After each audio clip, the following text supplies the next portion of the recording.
ये काम आपको करना है। उन्होंने आपको धोखा दिया। आप अगर वो पैसा देते बराबर लो। ये बहुत पैसा कमाए गरीबों का खून चूस कर।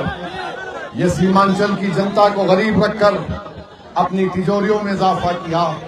मेरे अजीज दोस्तों और बुजुर्गों, मिल सके बच्चों को स्कूल मिले, हमारी बेटियों के लिए कॉलेज मिले।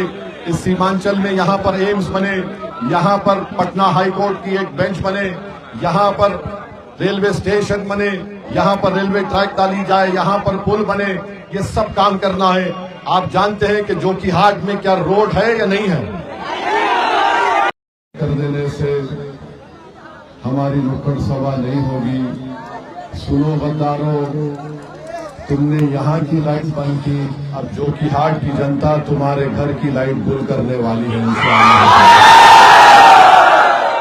मेरे अजीज दोस्तों और बुजुर्गों, ये एक न्याय यात्रा है, इंसाफ का काफिला, इंसाफ के उसूल के लिए काफिले को लेकर हम लोग निकले हैं।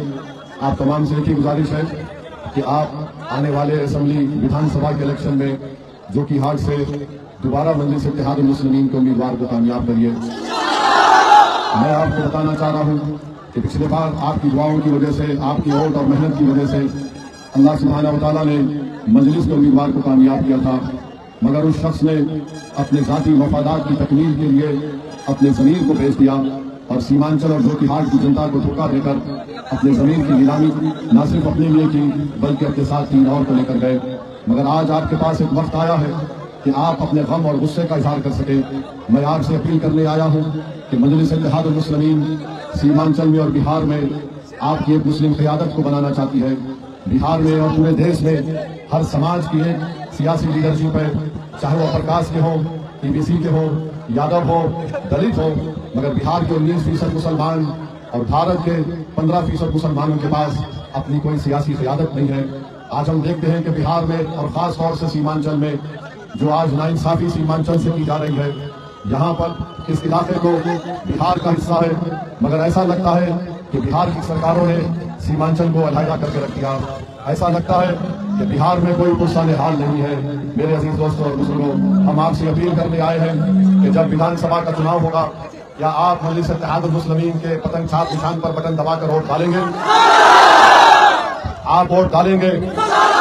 आप अपने घर के माँ बहन को, अपने तमाम इज्जतदार खवातीन को लेकर वोट डालेंगे? मेरे भाई, दुश्मन कोशिश करेगा, जो लोग गद्दारी करके आपसे गए हैं वो कोशिश करेंगे, आपको पैसा भी देंगे, आप जरूर उनसे पैसा लेना छोड़ना नहीं, उनका जरूर लेना उनसे, लेके जेब में रख के बोलना और फिर आगे बढ़ के बोलना। इस शख्स ने 5 साल में कुछ नहीं किया। तेजस्वी उप मुख्यमंत्री थे, उसके पास जाकर तलवे चाट रहे थे। अख्तरुल ईमान एक एमएलए रह गए। अख्तरुल ईमान ने अपने विधानसभा में 800 करोड़ के काम मंजूर करवाकर उस काम को भी शुरू करवा दिया। एक 200 करोड़ का एक ब्रिज अख्तरुल ईमान साहब की विधानसभा में अभी तामीर चल रही है। ये गए थे अपने साथ 4 एमएलए को तोड़कर, इनको मिल गए, पैसा मिल गया होगा, मगर इन्होंने अपनी विधानसभा की जनता के लिए कुछ काम नहीं किया। तो बहरहाल मेरे अजीज दोस्तों और बुजुर्गों, हमको मुत्तहिद रहना है और हम नरेंद्र मोदी को और अमित शाह को भी पैगाम देना चाहते हैं कि खबरदार, सीमांचल की जनता को आप बदनाम मत करिए। मोदी यहाँ पर आकर कहते हैं, मोदी अमित शाह यहाँ पर आकर कहते हैं कि सीमांचल में बांग्लादेशी है। मोदी जी, सीमांचल में कोई घुसपैठी नहीं है। हाँ, दिल्ली में मोदी जी आपकी एक बहन है जो बांग्लादेश की जनता ने उसको भगा दिया था, उसको लेकर आइए, उसको लाइए सीमांचल से, हम उसको बांग्लादेश का रास्ता दिखाते हैं, चले जाओ यहां से। खबरदार, बीजेपी आरएसएस को कोंटा पतंग छाप पर वोट देकर तुमको बताएगी यहाँ पर घुसपैठी नहीं है, यहाँ पर भारत से मोहब्बत करने वालों की सरजमीन है। सीमांचल में कोई बाहरी नहीं है, सीमांचल वो जगह है जहां पर भारत से मोहब्बत करने वालों की सरजमीन है। तो सुन लो मोदी आरएसएस, तुम आकर हमको हुब्बुल वतनी का सर्टिफिकेट मत दो।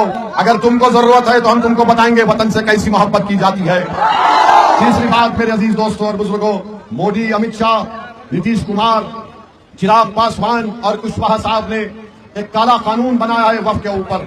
इस कानून के जरिए बिहार और पूरे देश की मस्जिदों को छीनने की कोशिश की जाएगी, दरगाहों को छीनने की कोशिश की जाएगी, खानखाहों को वीरान करने की कोशिश की जाएगी, कब्रिस्तान की जमीन पर कब्जा करने की कोशिश की जाएगी, जो वक्फ की जमीन पर काबिज हैं उनको मालिक बनाने के लिए कोशिश की जाएगी।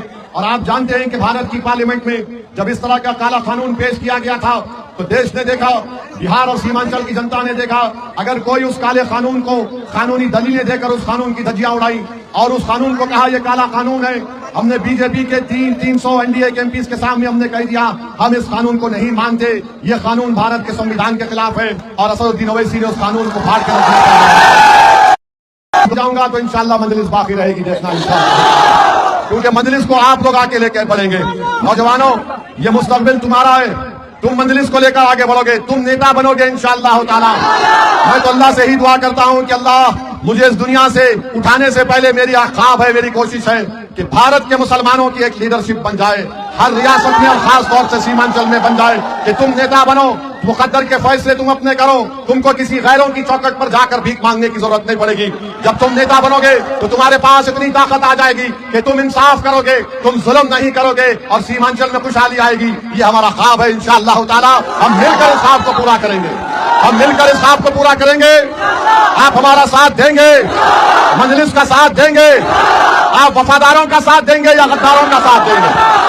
आप वफादारों के साथ हैं और हम गद्दारों का साथ नहीं देंगे। बहुत बहुत शुक्रिया। अस्सलाम वालेकुम। सीमांचल की जनता जिंदाबाद, सीमांचल की जनता जिंदाबाद, सीमांचल की जनता जिंदाबाद, तस्लीमुद्दीन जिंदाबाद, अख्तरुल ईमान जिंदाबाद, नारे तकबीर, नारे तकबीर।